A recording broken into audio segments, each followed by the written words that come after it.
एखादा पदार्थ चांगला वाईट फसला हे असं काहीही नसतं, कारण टेस्ट सब्जेक्टिव्ह असते. एक ओळख आहे प्रत्येक प्रांताची, त्यांचा जो मसाला जो त्यांनी पिढ्यानपिढ्या क्युरेट करत आलेले आहेत तो जपला आहे, तर ती ओळख आहे. मराठी पदार्थांची तितकीशी माहिती नाही किंवा तितकासा रिच गेलेला नाहीये. फार फार तर महाराष्ट्राच्या बाहेरच्या लोकांना मराठी पदार्थ माहिती आहेत तो म्हणजे वडापाव. मी प्रयत्न करते की जर मी कुठे फिरायला गेले तर हायवे पासून किंवा मेन रस्त्यापासून जी आतली गावं आहेत ते पाडीमध्ये जायचं, तिथल्या लोकांशी संवाद साधायचा, आजींशी संवाद साधायचा. जितकी वयस्कर लोक असतील तितकी मी शोधून काढते आणि मग ते नोट डाऊन करून ठेवते. जशी सुरांची मैफिल असते त्याचप्रमाणे माझ्यासाठी पदार्थांची मैफिल असते.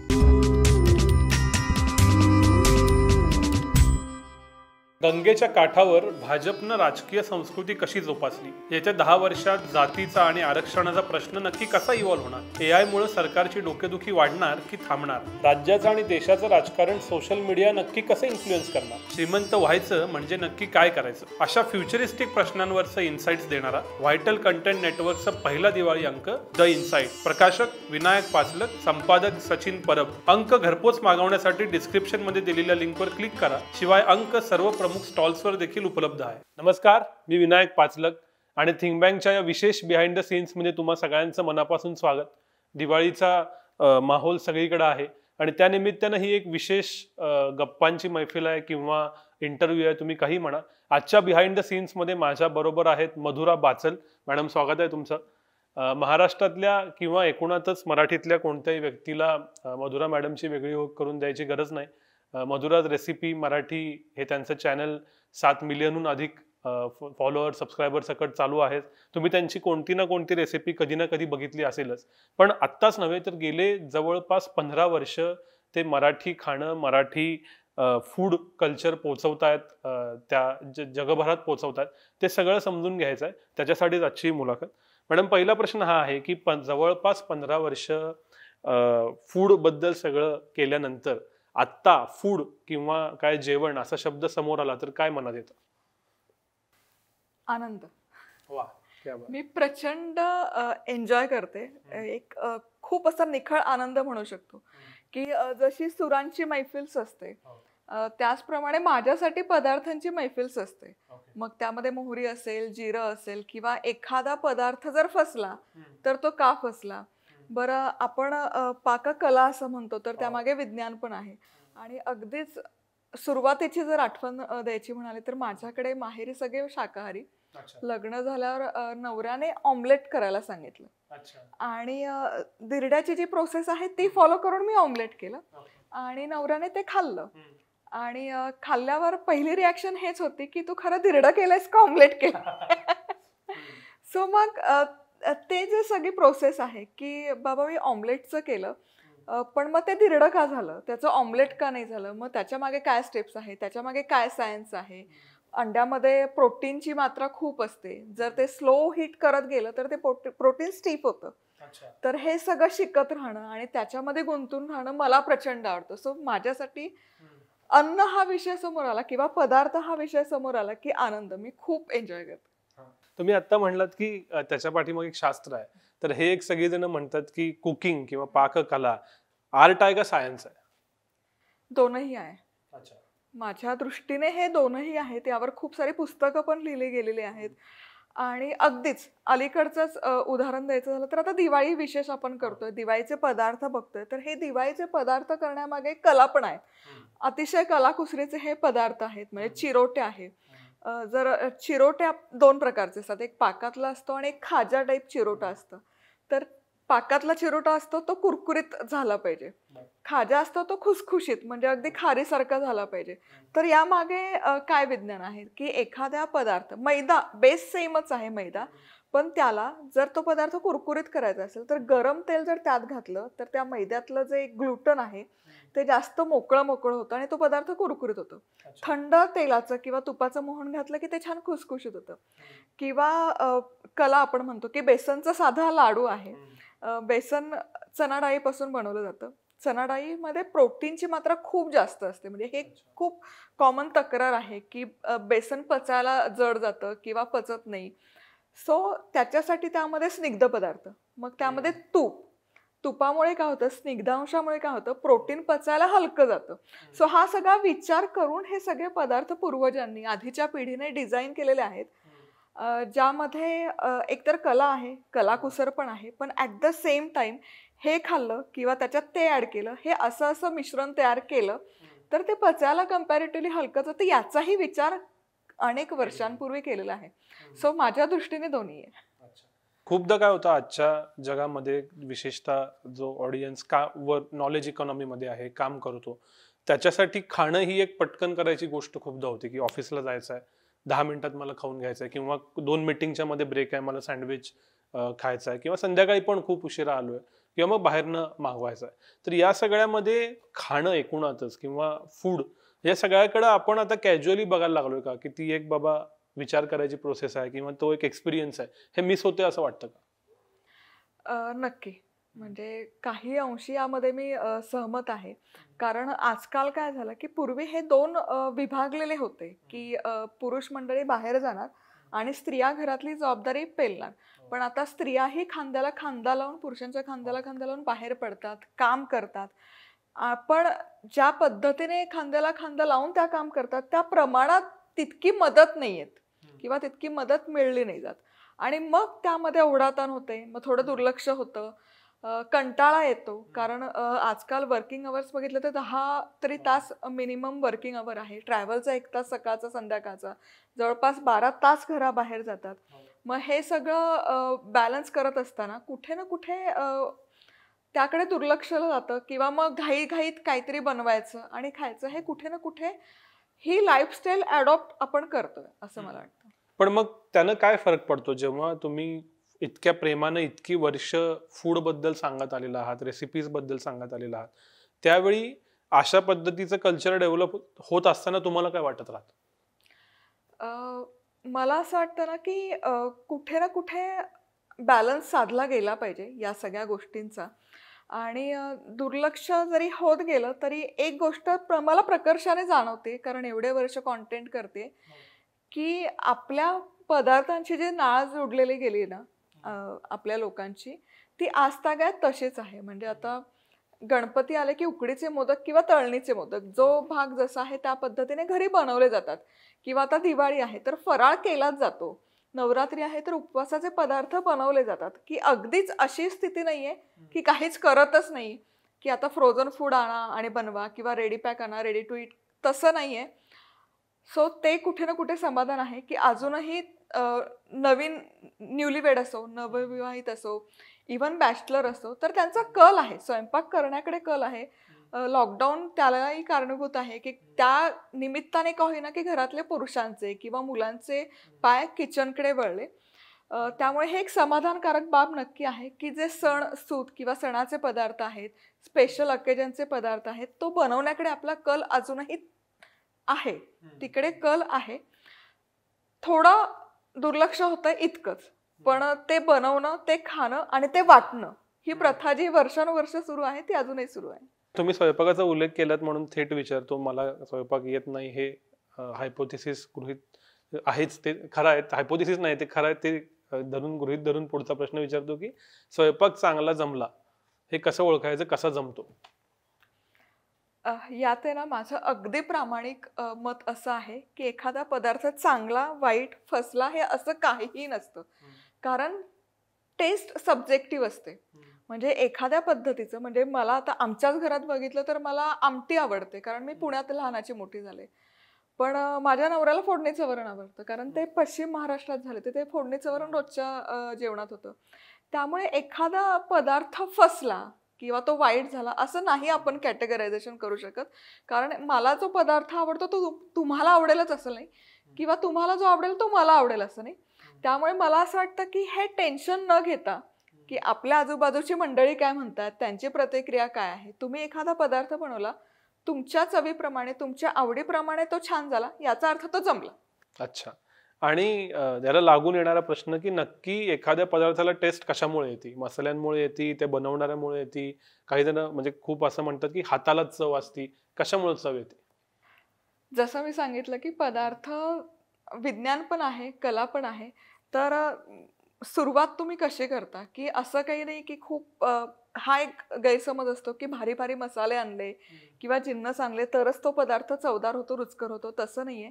थोडंसं बेसिक एक स्वयंपाकातले बेसिक आहेत, की तेल एका विशिष्ट तापमानावर तापलं गेलं पाहिजे. मोहरी फुटली गेली पाहिजे त्यातली. ती ओपन झाली तरच ती दाताखाली आली तर त्याची चव छान लागते. ती कच्ची राहिली तर ती टसटस लागते आणि ते खायला छान नाही लागत. सो हे एक बेसिक आहे स्वयंपाकाचे, की फोडणी खमंग बसली पाहिजे. काही गोष्टी आहेत, की जे मी नेहमी सांगते, की tamarind is always followed by jaggery. म्हणजे जसं की चिंच आहे त्याच्याबरोबर गूळ गेला पाहिजे.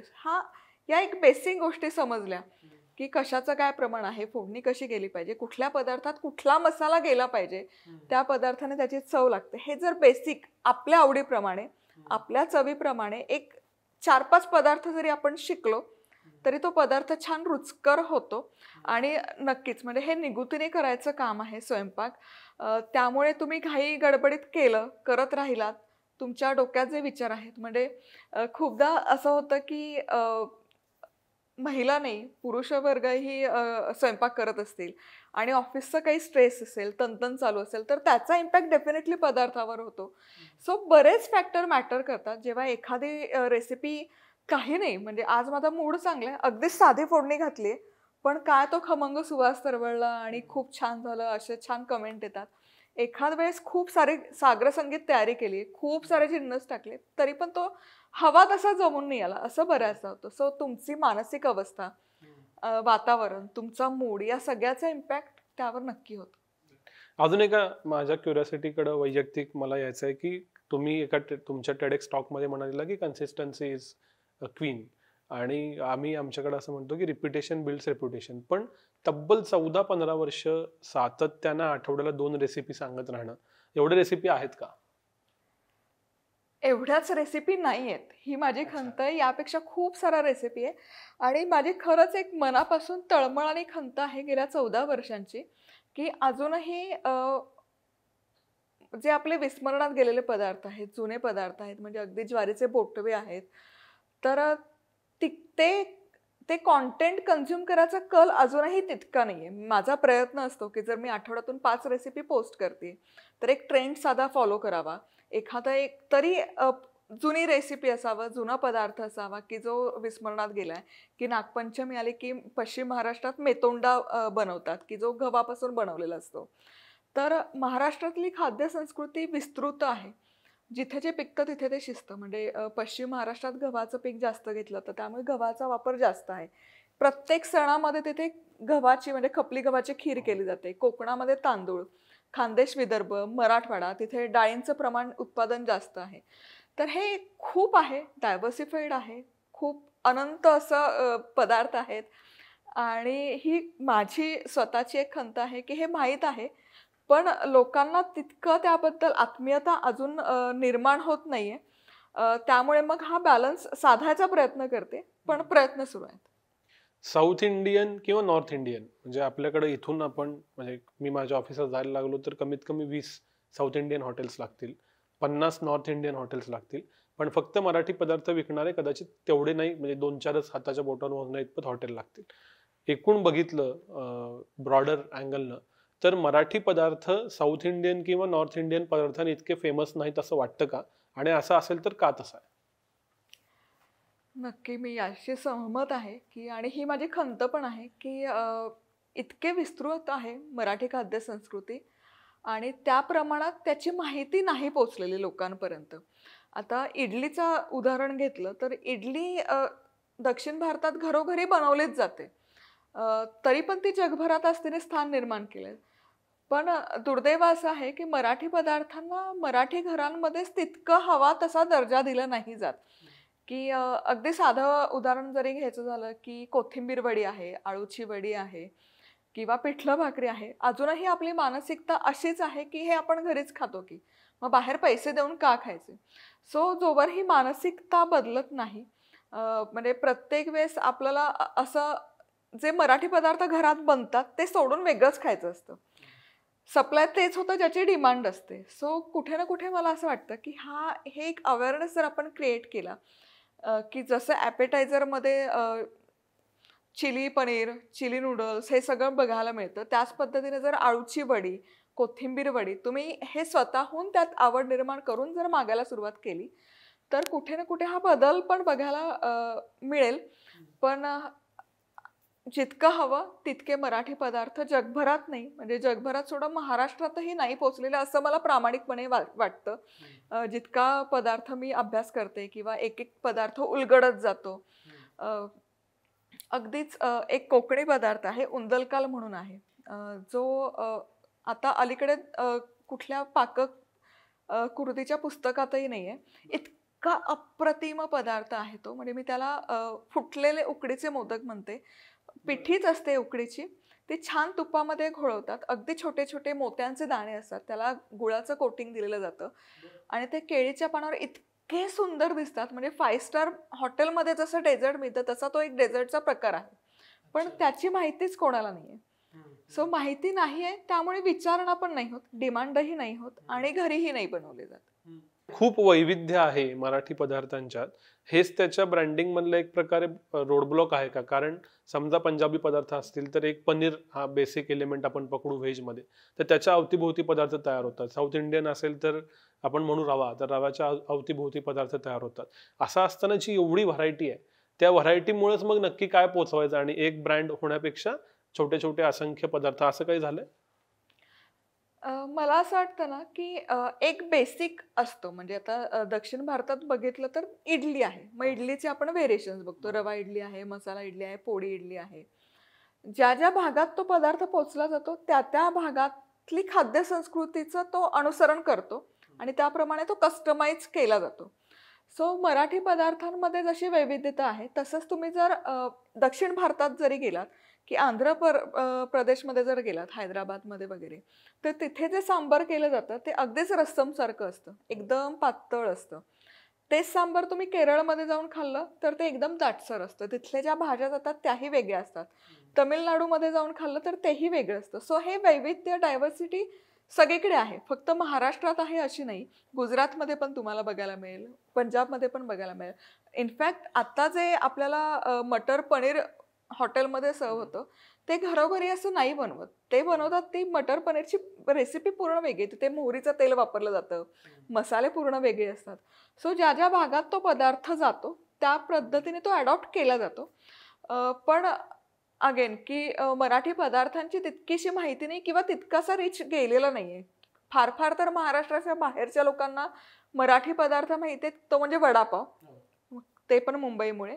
आणि त्याच्या पलीकडे जाऊन अगदी फार फार तर पुरणपोळी किंवा मग मिसळपाव, याच्या पलीकडे मराठी पदार्थांची मजल नाहीये. त्यामुळे कदाचित असं असेल की तितके ते नाही गेलेले.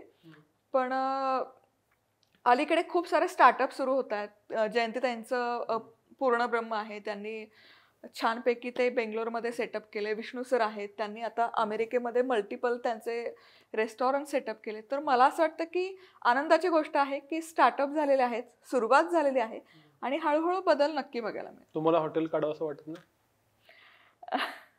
अगदी प्रामाणिकपणे सांगायचं तर नाही. अच्छा. सो माझा जो एक तर मला पदार्थ बनवायला आवडतात, ते खाऊ घालायला आवडतात, पण कदाचित ते विकून म्हणजे पैसा कमवण्यासाठी खाऊ घालणं हे कुठेतरी माझ्या एथिक्समध्ये नाही बसत. त्यामुळे अजूनही तो विचार नाही केला. म्हणजे हा असंच त्या उल्लेख केलात म्हणून विचारलेला प्रश्न. तुम्ही वेगवेगळ्या पदार्थांची नावं सांगितलीत. खरं सांगायचं तर मी कोल्हापुरातून येतो, पुण्यात राहतो. यातले काही पदार्थ मलाही माहित नाहीत. तर महाराष्ट्रात जे वैविध्य आहे आपल्या 6 प्रदेशांचं, कोकण असेल, पश्चिम महाराष्ट्र असेल, मराठवाडा, विदर्भ, उत्तर महाराष्ट्र, तर हे पदार्थ तरी एकमेकांना माहीत आहेत का आणि ते ट्राय केले जातात का? तुमचा अनुभव काय? नाही झालेली. म्हणजे दर कोसावर ज्याप्रमाणे भाषा बदलते त्याप्रमाणे खाद्य संस्कृतीही बदलते. पण दुर्दैवाने महाराष्ट्रामध्ये पण त्याची देवाणघेवाण नाही झालेली. म्हणजे खानदेश विदर्भातल्या लोकांना जर तांदळाच्या पिठाचा उकडीचा मोदक दिला तर ते म्हणतात हे काय, कारण त्यांच्याकडे तळणीचे मोदक केले जातात.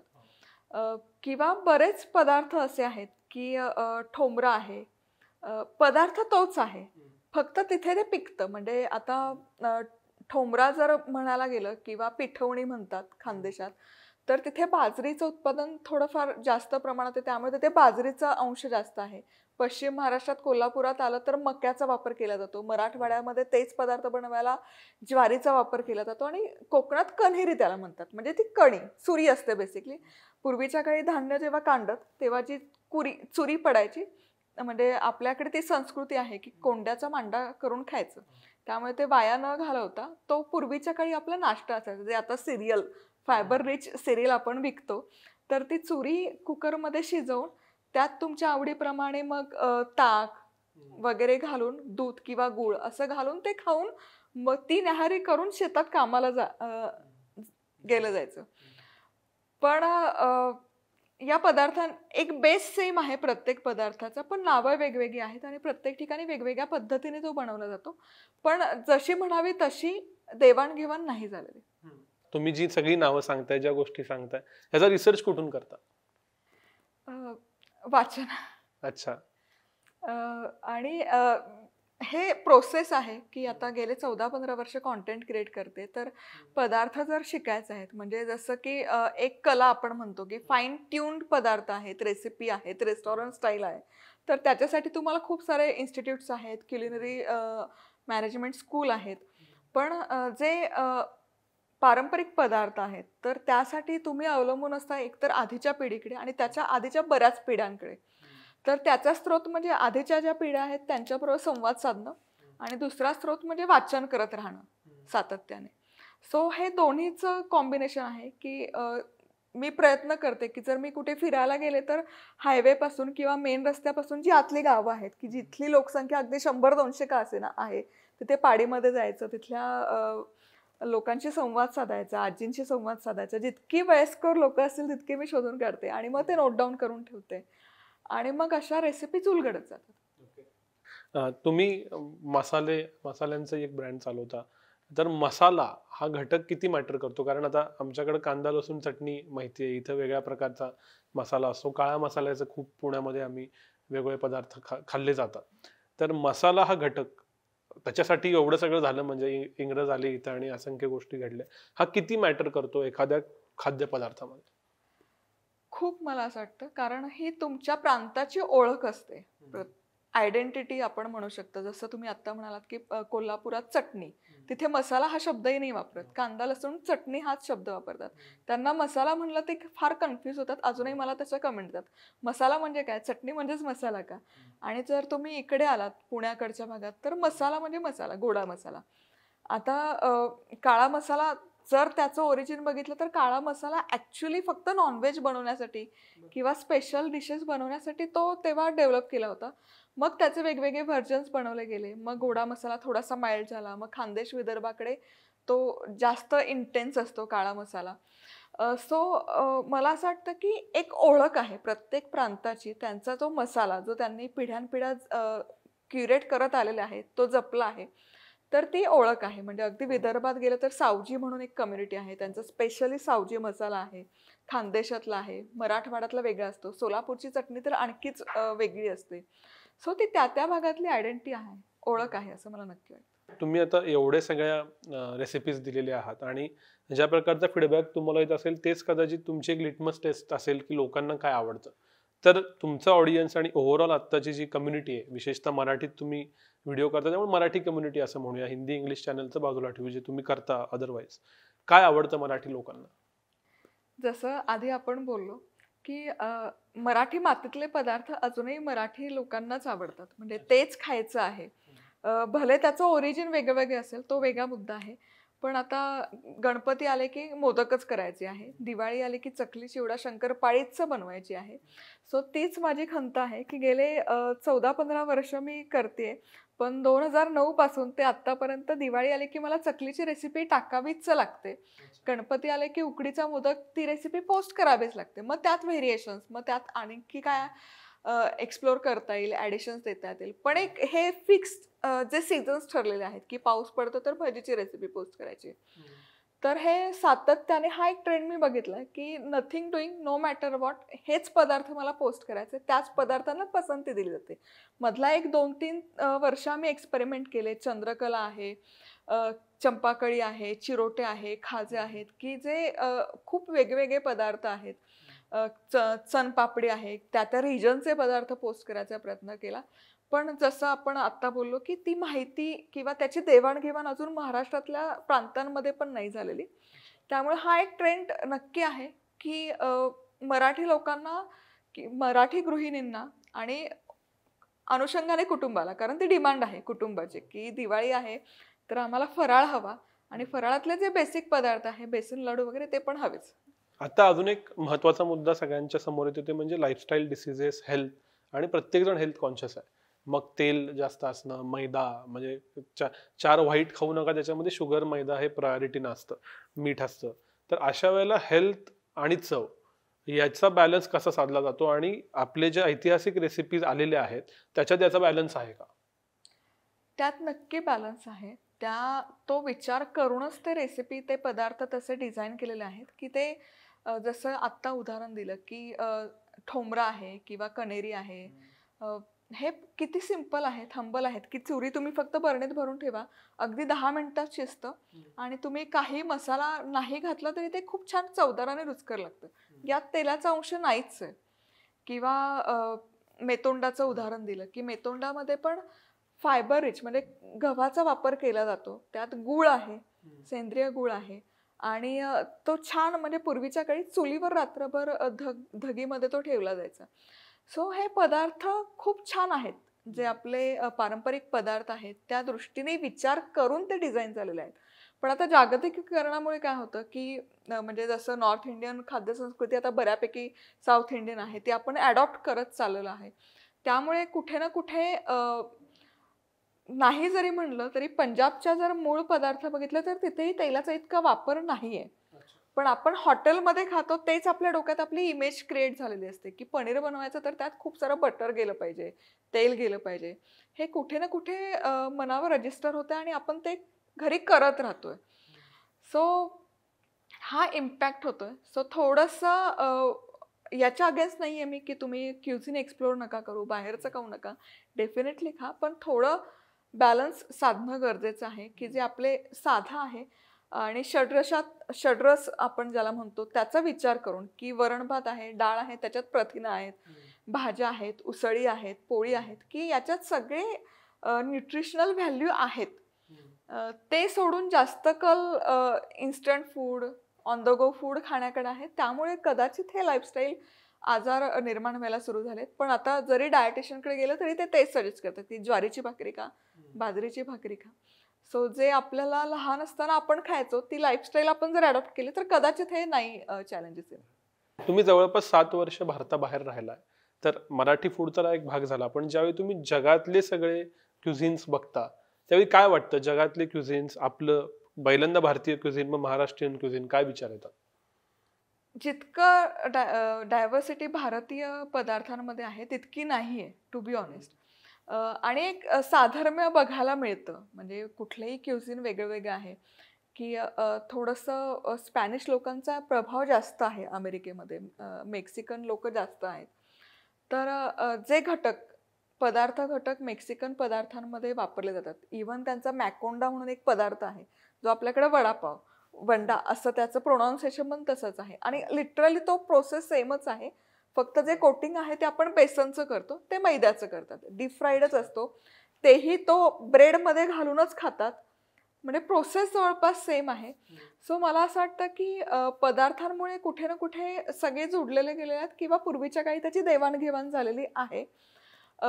पण जितकं वैविध्य भारतीय पदार्थांमध्ये आहे तितकं बाहेरच्या पदार्थांमध्ये नाही बघायला मिळत. सो आपण मगाशी असं म्हणालो की काही गडबडीत खूपदा गोष्टी केल्या जातात आणि त्याच्यावरनं त्या ठेहराविषयी बोललो. शेवटच्या टप्प्यात येताना मला रिव्हर्स प्रश्न विचारायचा आहे.